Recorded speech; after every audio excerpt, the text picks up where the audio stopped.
Díomh agus fáilte chuig What the Focal, where I answer your questions about the Irish language. It's Misha Ciara, and today I'm going to be talking with Úna-Minh Kavanagh, a Kerry woman, a DCU alumni, a freelancer, a founder and editor of weareirish.ie, a travel writer, multimedia content producer, Twitterer, live stream gamer, TikToker, and author of Anseo, which is published by New Island Books. So fáilte isteach Úna-Minh. Míle buchas Ciara. Lis all voor. Tá sé ada. Ach an rud ag an deire an sin the leabhar Anseo tá sé díreach léite agam. So I've just read your book Anseo, which is what kind of sparked me to talk to you, because I had so many questions really about gaming and stuff. But also, the reason I have you here today is to talk about translating the game Among Us to Irish. So I'm delighted to have you here, and hopefully we'll have a great chat about all of those things that you've got going on at the moment. So I should say that I'm not a gamer, so it's actually really fitting, because with this series, What the Focal, I try and talk about things for people who are kind of new to Irish. So it's good because I can talk to people who are new to Irish and new to gaming. So I'm really starting from the base level here. So when you're explaining things, you can really break them down. So yeah, tell me about Among Us and how it happened that you translated it into Irish. Yeah, so it's a bit of a funny one, I suppose, because I've been gaming for years. Like I started in the 90s and kind of transitioned there, kept on going up, kept on playing. It was always a big part of my life. And then when I started live streaming over on Twitch, I wanted to try and bring Irish into that world, and I started playing Among Us in 2020 when it started to get really popular during the pandemic. And so for people who don't know, it's basically a game of deception. It's like a game called Mafia that you can play in real life, where one person is like the killer, and then you go around trying to figure out who is the killer. Oh, like the wolf game. Yeah, that's exactly. Okay, yeah. So, but it's online, and at the time it was mostly just typing, so which was a bit tricky for people that they were trying to, discuss and try, and it was much easier, I suppose, in one way to deceive people because you're just typing. But then people brought it into voice chat, so you're able to hear voices or see people and try to figure it out that way. And then I was kind of like, wouldn't it be cool if there was an Irish language version? And I always kind of think about these things where I could lament the fact that there isn't one, or I could just go and do it myself. And so I was already as part of a kind of a little group that had bandied together to try and translate a few things, and we had a few projects on the go. But I figured because it was so popular that now was the time to do it. And so we started work on it last year as a mod. So like a mod is a thing where you install a particular amount of software into the game, and it changes things. So it could be like, it could do it to do with language, or it could do with changing the graphics or things like that. But I felt that was actually too tricky for the average person to do. So I really wanted it to be an official version, and I got in contact with the developers then. And basically, to be honest, Ciara, I just made a fuss online and they took notice. Oh, like it was amazing. I saw all your excited tweets. Do you mean you made a fuss online about when it happened? No, just when to get their attention in the first place. Okay. Yeah, so when I first sent the initial tweet, I was like, hey guys, we have this version of Among Us. It's a fully modded version. It's free. We'd really like to put it officially into the game. And then loads of people started retweeting it and sharing it and everything like that. And then the consulting firm, Callum Underwood, who's in charge of a company called Robot Teddy, he got in contact with me and saying, let's talk about more about this. And so we went on to sign non-disclosure agreements, and we were working on it for about 5 months. Wow. Yeah, so it's intense. How many, so when you had the mod done, what percentage of the overall work? Obviously not as much as you might have hoped. Yeah, it was actually such, I think people don't realize how much work goes into text, because I've had a few people come to me, and well, they're naysayers anyway, but they're like, you only had 100 lines to translate, why did it take you so long? But it was like, no, it was hundreds and hundreds and hundreds. And not only that, it was tying in with a really big launch that they were doing. So we had to, because we had signed the non-disclosure agreements, we weren't able to talk about that, but we also had to translate all that text as well without saying anything. So hundreds and hundreds of texts, and it's still being updated today, which is pretty cool. So when it's updated, you kind of get regular, like kind of, I don't know, emails or whatever, you get with new sentences that you have to translate. Yes, exactly. Yeah, that's it. And can they use some of the stuff you've done already, or does everything kind of need to be checked? I suppose with Irish and the Tishuk Inadach. Yeah, there's all that. And also because it's such a specialized language, like if it was just looking over English or something, they'd have loads of people to fact check it, because it's so specialized and there's just a group of us doing it. we are the fact checkers. You know, we don't get a choice in the matter. Like, we have to make sure that it's as accurate as possible, which is really tricky with things like the Tishel Ginnock. Not only that, but it was space that was hard. So sometimes it had to be confined to a box, so we had to really simplify the Irish so it mightn't make full grammatical sense, but we know what it means in our hearts and our souls. Yeah. So it was that stuff too. Thankfully though, with the Fada, French is always already in the game, so there weren't too any issues with that, which was really handy, which I hope other people, like, you know, companies, the government. Yeah, exactly. That's amazing. And then, so you were translating it, and you had to make it shorter. That is a feature, isn't it, often of translation? They say is usually 10% longer than the base language or something, so it can be hard. But did you try and get it be very Cúige Moon, or how did that go? Well, I had to compromise, Ciara, because one of the guys, Cormac Kinchelough, he uses more Connemara Irish, and I had to rein him in as well. I was like, look, listen, we're going to have to compromise here. We're going to have to put it into standard Irish. As much as it breaks my heart, we're going to have to do it. So so that was the kind of, we tried to go as much as possible with standard Irish. But if it was a space thing and we knew that there were dialectal differences that were shorter, we were able to slip them in. Ferma Catácha, all the synthetic forms get in there. Your time to shine. I know, right? So who else was on the team with you then? So it was myself, Brian C. McEvoy, Cormac Kinchelough, and Mike Drinkwater. So it was just four of us on the team for this initial run. The team might expand. I'm taking a break from it because it just takes a lot of time, as you can imagine. And it's a fascinating process, but there's a lot of work that goes into it, and I like doing a lot of things. As mentioned at the start of this recording. And so I think one of those names I recognized from your book, is it? Yes, Brian. Is he in Ireland, or was he in America? So he's Canadian, and he's currently in Norway. Sorry, I called you American or confused that. Yeah, okay, he's in Norway. Yeah, so he's a Canadian in Norway, and he actually did a translation of PUBG, which is a very popular shooting game, battle royale game, and that's actually why I interviewed him in the first place. And he came in contact with me to work on this little translation group in general. We were actually doing different projects, but this one kind of was pushed forward at my insistence. But no, it was great to work with him, and it was a big learning curve for sure. And would you meet virtually at the same time, or would it be just kind of whenever all of you got times, you'd kind of do your bit and then catch up with the day's work? So the process that we had is that we didn't have one person translating a thing. It had to be checked 3 times, and that was just kind of a thing that I decided to implement, because I thought it was really important not to have just, even if it was simple, even if it was like letters, I wanted to make sure that it was the right spelling or whatever.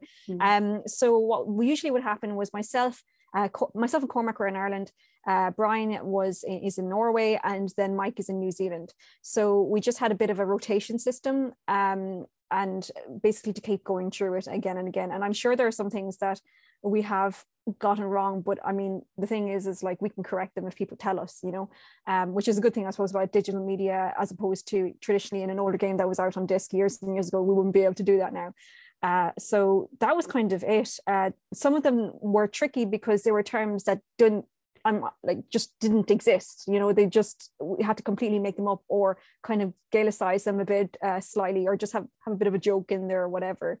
One of my favorite screens, I mentioned this to people at all, but there's a screen that comes up and it just says shh, and I changed it to fwished. Well, I didn't change it. We decided to change it to fwished. So it's so cool to just see that on the screen and just have that localization to really kind of get the context, I suppose, more than anything. Sin ítach, and like the good thing is they're kind of such good Easter eggs. I know one term. Oh, there we go. For people who do speak Irish, but also like people who don't maybe have as much Irish will learn that and like be able to use it in their lives. So it's really good. To have that in there. Was there any other phrases or like challenges you came across when you were translating? Yeah. So obviously Irish has an interesting VSO structure, but there's a functionality called Quick Chat, which is basically used for people who can't type. So they just click buttons and it brings up the words for them, which means you can kind of structure sentences kind of any way you want. So that was a bit tricky because they were looking for the word for me and I. And I was like, this is going to be a bit hard to do. But we managed to come up with a system that kind of makes sense, but you'll get the gist of it. And anyway, the system isn't really for grammatical structure. It is trying to get the message across because, like I said, it's for people who cannot type.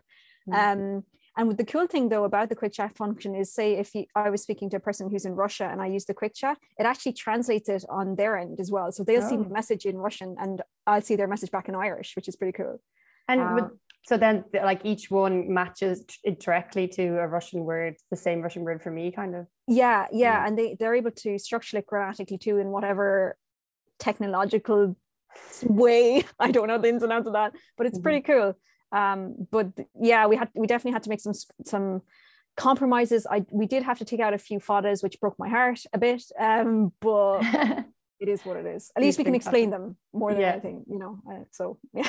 That's fantastic. And will you have, like, because as you said, it's a digital media, will you have figures then on how many people have used it, or like at the end of the year, or that would be amazing. I don't think so, because they don't release any of their figures to do with anything. They just like to keep it to themselves. But that would be pretty cool. But I mean, the reaction has been pretty good so far. Particularly, it's been an interesting reaction on TikTok. It was like, we have kids coming in and saying like, oh, we have an excuse to play Among Us at school now. So that's a nice feeling to feel that it's going to be appreciated in some way, especially in such a mainstream game. It's cool.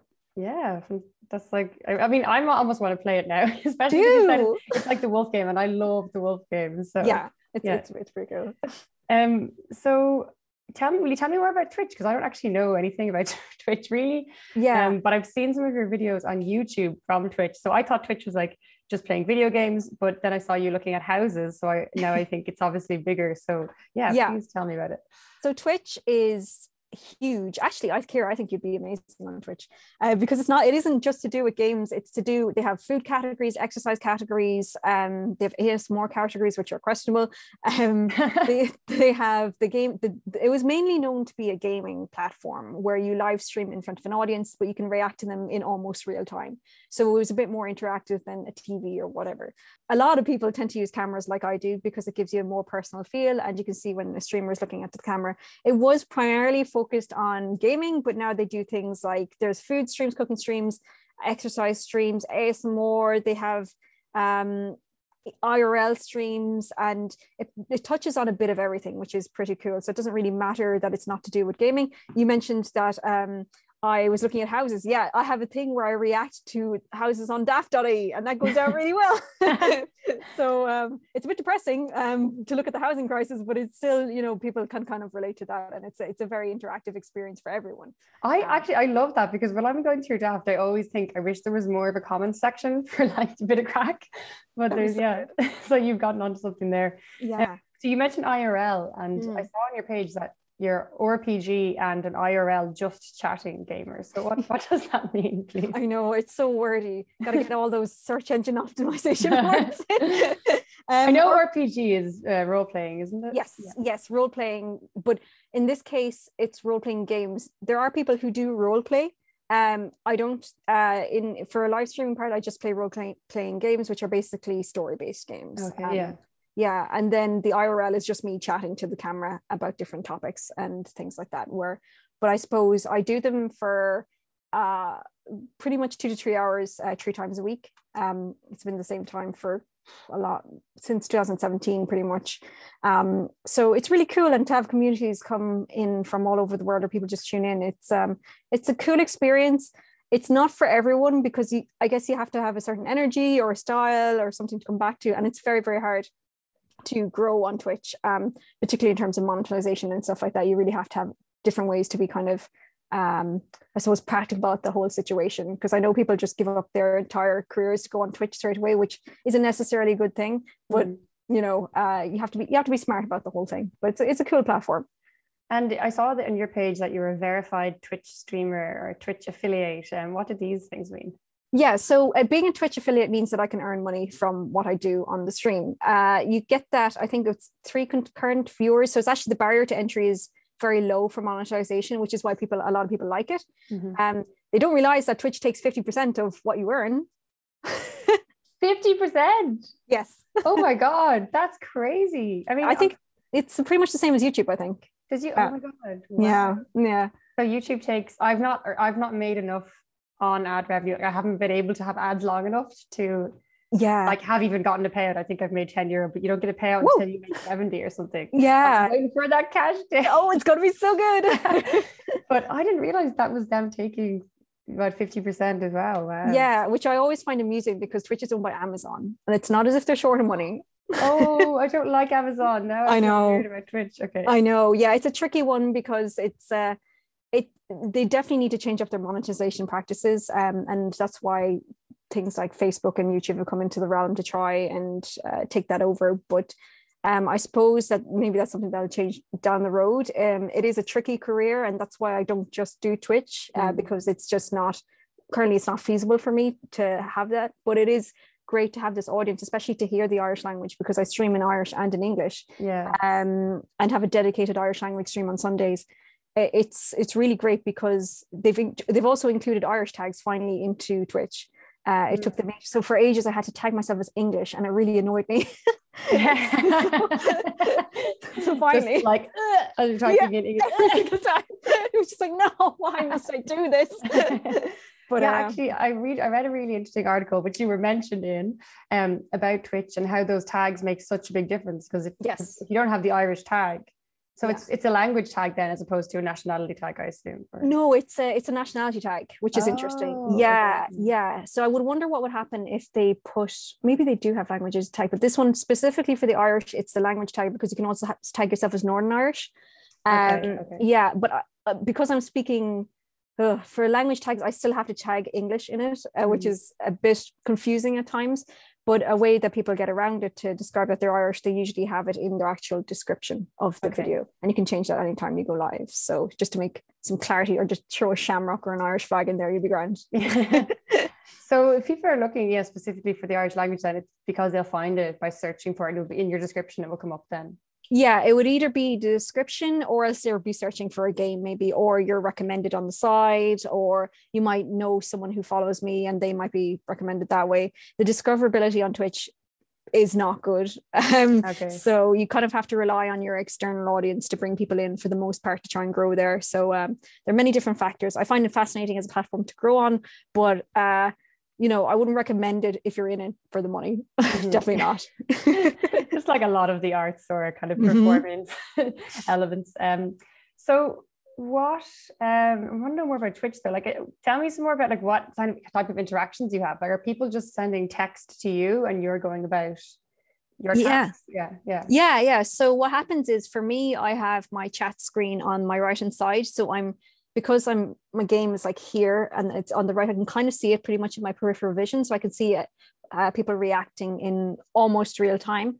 You have to have a really strong internet to get it done, I suppose, right in that period of time. And you also have to just be good at reading and doing things at the same time.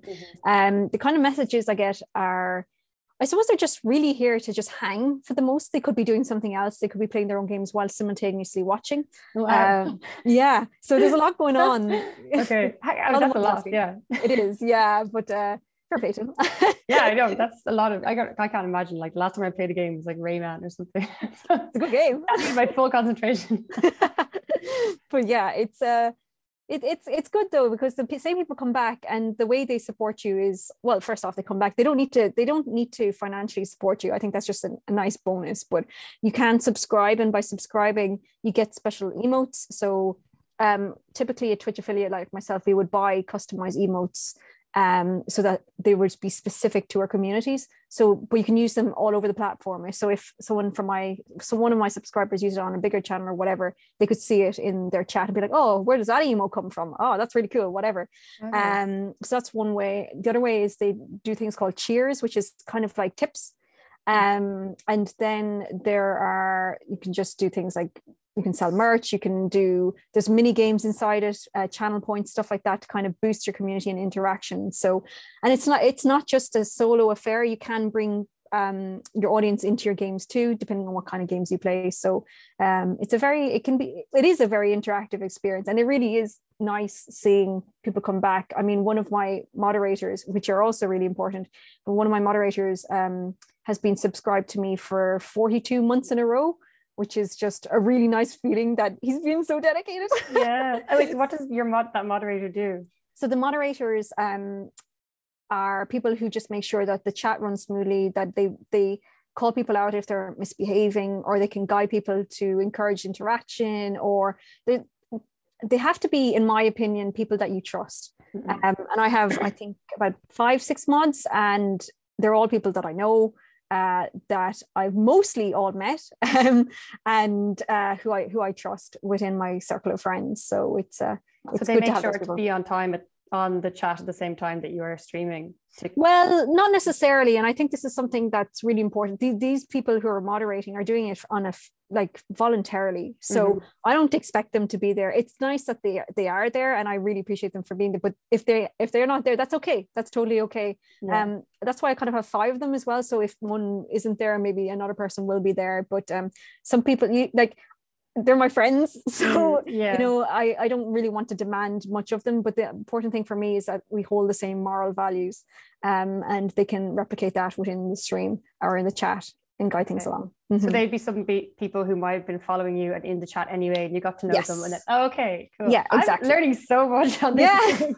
It's like Twitch 101. It's good. And do people ask you questions then about the Irish language, or do this kind of more come and use their own Irish? Well, yeah, I get a mix. I get the usual crowd who are like, who just come in to say the usual same phrases over and over again about it, just not what's the point. And then the usual stuff. And then the rest of the chat just respond to them in Irish. So it's fine. It's just like, whatever, you do your thing. I never understand why people do that anyway, when, like, first off, I'm not even talking about the language in my stream. I'm using the language. Yeah. I think there's a big difference there. And then we have people who are just happy to use all the Irish they want, and absolutely they can work away. I get the apologists, which I always find a bit sad. The people who always insist they have to apologize before they talk to me in Irish, like, and I'm just like, it's okay. Like, I'm not here to. I am not worthy of speaking to you. It's weird. It's just they always start something like, and you see it on. I'm sure you see it a lot here on Twitter, where they're like, "I'm sorry for my Irish," and then they say something. It's like, oh, you don't have to like say that. It's grand. Yeah. And then just we have my regulars who are just happy to hang and of course, now that we have the option of playing Among Us or Minecraft or PUBG in Irish, we can play those games as well on Sundays. So I usually tried on Sundays not to pick games that were too text or vocal heavy, because they're usually English based. But now I have the options of actually not having to rely on that. So it's handy. It's good. Great. You did that. along with the team. It was definitely a massive team effort, but I'm grateful that the company took the chance to actually give it a go, and we're happy to support a minority language. It's very cool. Yeah, it's great.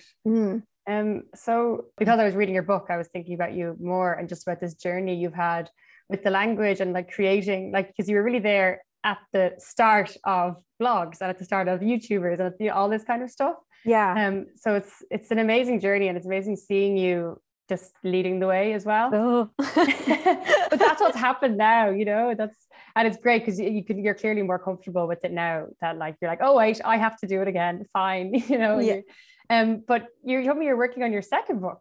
Can you tell me more about that? Well, there's kind of 2 that are in conjunction with each other. One was an ebook, and the second was an actual second book, which I was working on in Cillian, which is fiction, because I always thought that my first book would be fiction. It turned out it was, my first one became a non-fiction one. The fictitious one, I'm still holding back on saying too much about it, because it is set in Ireland, and they say write what you know. So definitely the Irish language does feature it in its some way. I would love to get back to it. It's one of those things that when I was in Cillian in Kerry, which is basically like essentially a writer's retreat or an artistic creators retreat. Which house were you in? I was in the second, so it wasn't the one that's on the edge. It was the one opposite the one on the edge. Oh, like when you come in? Yes, when you come in, on the right hand side. So you weren't in the haunted one then? Oh, what? Okay, I didn't know about this. No, like I didn't know about this. I was down there, and somebody put up a picture of us, just all the writers who were down there. And on Twitter, and somebody replied and said, "Watch out for the ghost in number 8" or something. And I was like, Of course I'm staying in number 8. Of course I'm reading this tweet in bed and it's raining and cold. And like then I was like, haha, didn't need to read this. And they just kept talking about it. So it was really hard. But like loads of people got really scared about it from these tweets. But I'm glad you didn't have this experience. I'm glad I didn't know about it, because that would have, there was one night where there was a really bad storm and the whole building was shaking. Like, and I actually had to, because was your room like they're all in the lofts, I presume? Yeah, so it was like shaking and the glass was shaking and I was looking out and I was like, this is terrifying, so I went to sleep downstairs. So what month was it in when you were there? October. Okay, yeah, I was February, so probably similar enough. Yeah, I was but some place though, amazing. You can just really like escape everything. It's amazing, and I've never been so productive in my life, and surprisingly good phone coverage, but the ideal place to start working on that second book, and fingers crossed it will someday appear somewhere. So we'll see. We'll look forward to it. Okay, that's great. And tell me about the e-publication as well. Yeah, so the ebook was something that I kind of have learned from business people throughout the years. I'm a part of a lot of entrepreneurial groups just to kind of spur ideas. And one of the things is that think about the questions that you're asked the most all the time, then see if you can create something from it. And the questions that I keep on getting asked nearly all the time is, first off, how do I start learning Irish? Where am I supposed to go? How can I get this resource? How can I get that resource? And I was like, okay, I could keep linking you to this stuff, but I'm kind of tired of doing that, to be honest. Yeah, I just linked them to you as well, and then you have to link them. Forcing. No, but that makes sense, and I totally understand that, so I decided, let's just write an ebook about it. And so it's 150 resources. I decided go big or go home. So, and it's just basically categorized into different sections, and covers a lot of various topics. You yourself are mentioned in it for obvious reasons because you're class. Thank you. I mean, I can't pretend I haven't seen the book as well. So yeah, it's really, really good. Thanks. And like, it's just, I'm so glad that it exists because I can now send people to go buy that ebook. Thank you. And it's, you can tell as well that like you've spent so long with the language because you've such an understanding of the folklore and like different creators on all different platforms. And then like just the nuances of like, if you're looking for, if you want to, improve this part of your Irish, go here. And if you want to improve this part, like it's just really broken down. So I thanks, Ciara, because I really felt that it was necessary because I hadn't seen anything like it at the time. So I'm really hopeful that there's a good reception to it. I can't see why not, because it's a question, like I said, I get asked all the time, and I think ultimately the biggest thing for me is I will save people time trawling themselves, and especially as an ebook, because as a book it wouldn't work because it links out to everything. And as when I wrote it, everything was free as well, which is pretty cool. How much will the ebook be, do you know? The ebook, I'm currently looking at around €15 for it. That's well, for the amount of work that went into it. And then I'm sure there will be discounts throughout if people want to check out my socials or whatever. I'm sure I'll drop some codes every so often to drop it down. But it's a new venture for me, and I'm sure like the amount I learned about actually formatting, and YouTube taught me everything. It really has. Articles on YouTube is just the way I get around life in general. Oh yeah, same. Premiere Pro, like I wouldn't know how to do anything without YouTube. Yeah, well, congratulations, like it's amazing so far, so mahu. Agus am léon eile ar bhád at leabhart faoi, tá mé sásta leabhart faoi rud ar bit, ach níl mé gurí tú cuineál don leabhar fad. No, hamsc rá. Is stocha like den cuid is mó hom just lántásta a bheith an so. Like I'm just really glad and delighted that you asked me to do this. Yeah, honestly, me too. It's just really nice to chat. It's at an ruddy a bheith leartan in Muireann. Yeah. But it's cool. Like, I mean, I think we're lucky that so many more Irish language speakers are coming over to more not even social media, but becoming more to the forefront in terms of spreading the language or doing their bits online. You even see it on TikTok. There's way more people picking it up, which is great. I think you know, for me, at a certain point, there was a time maybe in the past few years where it was just seeing the same people all over again. And that's not, I don't mind that, but also it's great to have new, fresh blood around the place. And also I was just getting tired of people asking, could I translate things for them and asking about their tattoos. I love that you have such a hard line on that as well. I think in the article I was mentioning, which I will link below, you were saying that like people treat you like you're their personal teacher, personal translator. Yeah.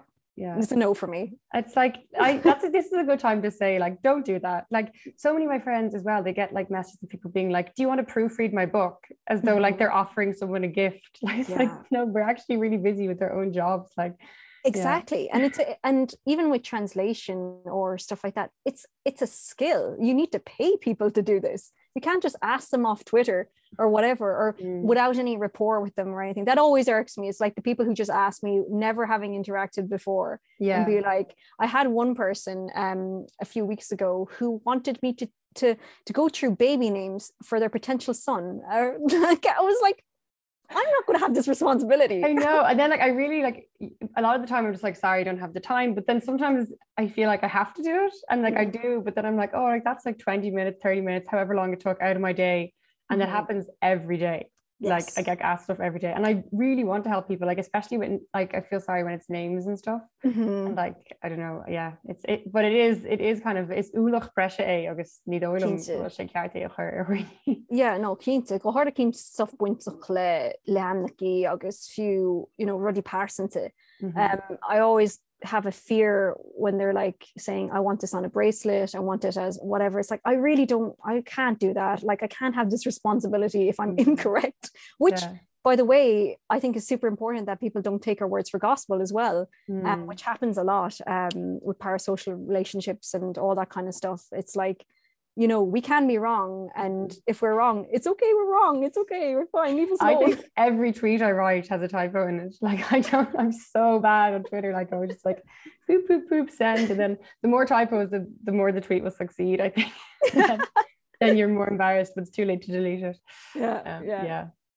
Well, sin é Úna-Minh fági mé tú le tanmh bhaint as do Ranóna. Gur míle maith agat as a bheith caiintlam. Oh, good morning.